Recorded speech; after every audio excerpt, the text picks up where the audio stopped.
Hello and welcome to Administration Wise. In this video, we will understand the budget process in India. Budget process in any country involves five different operations. The first one is formulation, that to be done by the executive. Second one is the enactment of budget and its approval by the legislature in the form of either finance bill and the appropriation bill. Third one is the execution part of the budget, that is information enforcement of the finance and appropriation. Fourth one is bills, accounting and auditing of the expenditure and the revenue collection. And the fifth operation is legislative control of the budget in the form of its committee. Budget process in India, generally it takes about 6 to 8 months before the commencement of the next financial year to prepare and approve the budget. In August to September, the Accountant General sends a prescribed forms of the estimate of revenue and the expenditure separately to the heads of the various departments, and the heads of the departments send these forms to the disbursing officer who prepares the parliamentary estimate. And this task of taking parliamentary estimate is very much an arithmetic exercise, as the circumstances of every year is different. Hence the ground realities and the administrator's judgment has to be taken in account in this process. Therefore, in estimating the similarities and dissimilarities should be make due allowance for this purpose. While preparing the estimate, the local officers are required to fill 4 columns of the prescribed form. These 4 columns are the actual of the previous year, sanctioned estimate for the current year, revised estimates for the current year, and the budget estimates for next year. Then these estimates are finally prepared by the head of department in 3 parts, namely Part 1, Part 2A and Part 2B. Part 1 of the estimates relate to revenue and the standing charges, that is, for example, TA and the charges on permanent establishment. Part 2A relates to the charges required for the existing schemes on the continuing schemes, and the Part 2B relates entirely to the new schemes of the expenditure. Now, the second step in the budget preparation is the step of scrutiny and review of the estimates by controlling officers of the concerned departments, and here integrated finance officer such as HOD, in case of no IFO provided to the department, has to scrutinize this, and the scrutiny and review is purely done on the administrative basis, and the relative importance of the proposal is judged in the light of possible grant for the department as a whole. Some of them can be rejected, and also consolidates the estimates of the department by the beginning of the month of October. Then they advises about the documental support that is required with the proposals and the estimates in the Part B of the second one,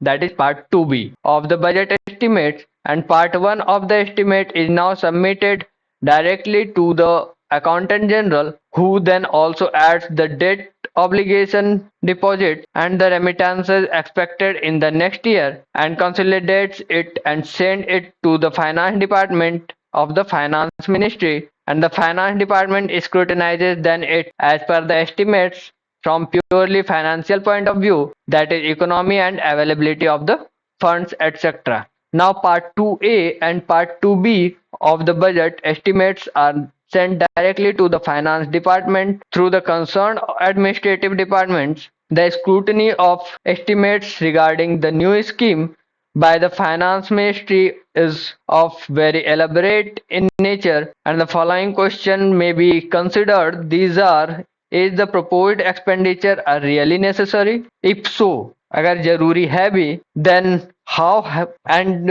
for this long period it has been done without it. Why do we it be needed now? And what is done elsewhere? For example, in other departments, what will be its cost and where from the money will come? Which other item of the expenditure will go short of fund as a consequences of disbursement of money to this sanction, and are the new development in the current future likely to render it or unnecessary. Now the Ministry of Finance then prepares the estimates of income and the expenditure of Government of India, and then estimate of income, that is of the revenue, is prepared by it and the consultation with the Central Board of Direct Taxes (CBDT) and the Central Board of Indirect Taxes, that is CBIT, along with the estimates sent by the respective departments on the basis of estimated expenditure and proposal regarding the taxes are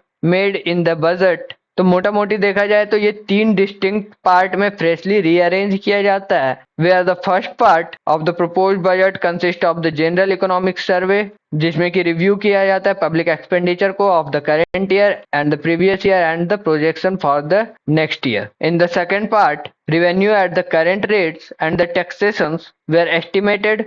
It also gives the gap between the total income and the total expenditure of the government. And the third part considers the proposals or to cover the budget deficit, and that is the new taxes etc. that are proposed in this part of the budget. And this third part of the budget draft is actually added by the finance minister in consultation with the prime minister. और यहाँ तक पहुँचते पहुँचते लगभग दिसंबर का महीना आ जाता है, and the next step of the budgetary process and it's approval is done by the cabinet. The finance minister then examines the budget estimates somewhere in the month of January, and in consultation with the prime minister prepares the financial policy with regard to the taxation, and this constitutes the third part of the budget. After this exercise is over, the budget is submitted to the cabinet for joint consideration, and it is necessary to discuss the budget in the cabinet meeting because the cabinet, which is responsible for laying down the general course of policy, the cabinet hence ensures the election manifesto of the political party in power and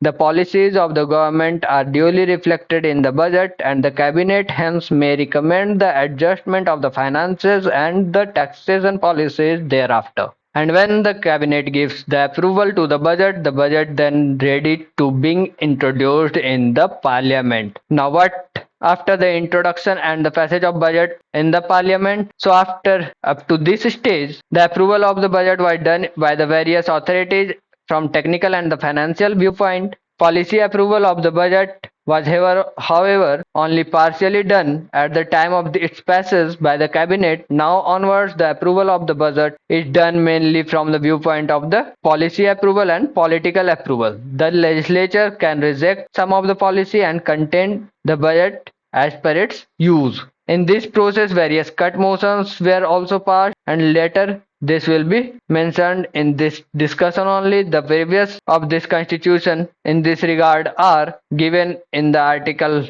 112, that is the president who has to get the annual financial statement prepared and causes it to be laid down before both the houses of the parliament, and it also gives list of the expenditure and shall be charged on the consolidated fund of India. Article 113 deals with the demand of grant, and no demand for grant can be made except on the recommendation of the President. Article 114 deals with the appropriation bill related to the budget, and it also states no money can be withdrawn from the consolidated fund of India except after the appropriation of the act. Article 110 gives the definition of the money bill. The passage of the budget in the parliament is some of the procedure described in the money bill, and the budget also is a type of money bill. Article 117 deals with the definition of finance bill. Article 265 deals with the revenue collection. According to it, no taxes shall be levied or collected except by the authority of the law, and executive cannot impose any tax without the legislative authority. Article 266 deals with the creation of the consolidated fund of India and the public account of India, while the Article 267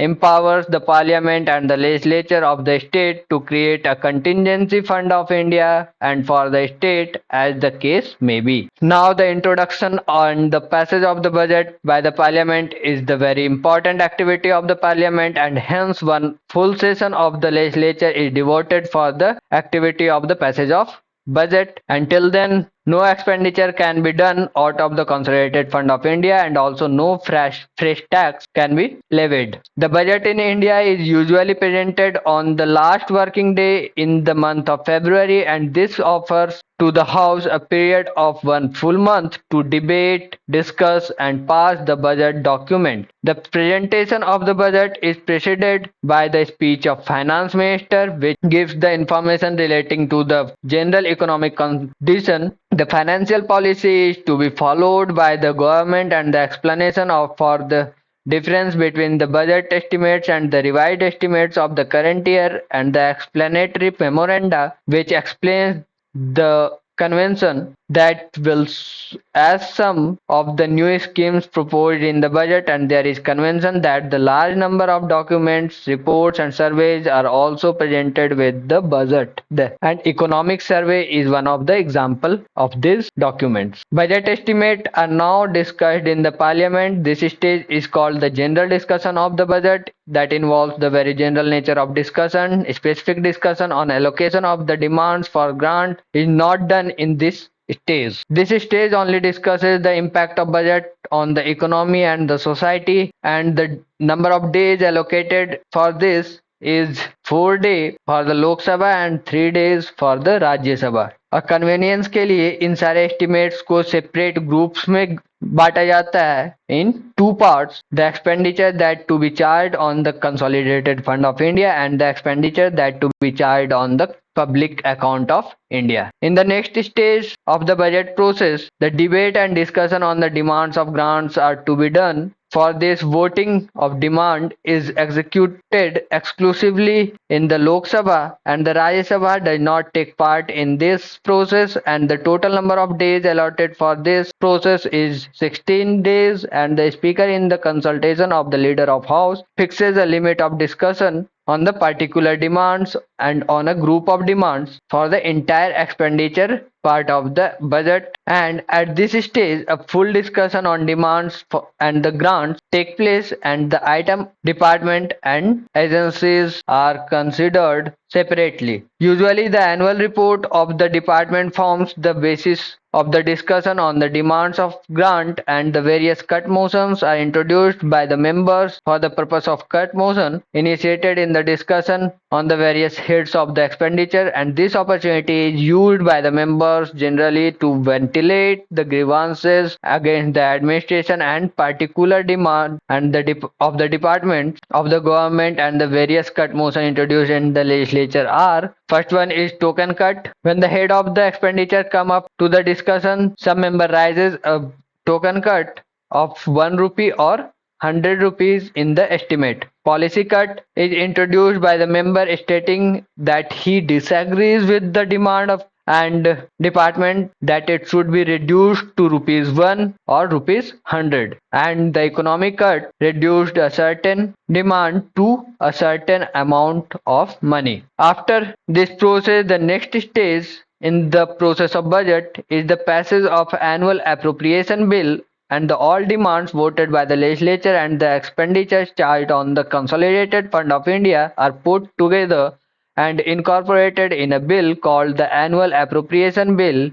This is mentioned under the Article 114, and the amount shown in the appropriation bill should not exceed the amount shown in the statement previously laid before the parliament in the demand of grant. And basically this vote on the demand for grant grants the parliamentary permission of the legislature. Parliament does not empower the executive to appropriate the money. Hence, it only means the parliament approves the policies of the executive, which in turn does not mean that executive can draw the money and appropriate it on its will. After the bill is introduced in the general budget follows in the House, the debate is restricted to those points only which have not been already discussed earlier, and in this period no amendments can be moved at this stage and no cut motion can be introduced. The appropriation bill contains details like the extent of money being sanctioned